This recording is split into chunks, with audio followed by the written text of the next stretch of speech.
Hey everyone, and welcome back to another video. And in this video, I'm going to show you how to import Notion to ClickUp. Now, this video is going to be particularly useful for individuals. Let's say that you're already using Notion and you want to import your data from Notion all the way over to ClickUp.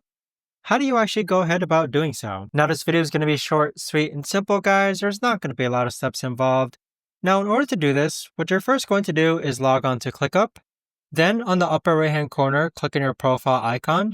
Then click on Settings. Now in this page here, on the left-hand side, you want to go and click on Import/Exports, and then scroll down until you find Notion. Click on Notion. Now once you've done so, it's going to prompt you to log into Notion, and then simply follow the instructions here to import your data from Notion over to ClickUp. But that right there, guys, is the best and easiest way that I know of to actually go ahead and import Notion to ClickUp. If you guys know of a better or easier way to actually do this, let me know in the comments down below.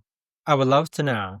Thanks so much for watching, everyone, and I'll see you guys all in the next video.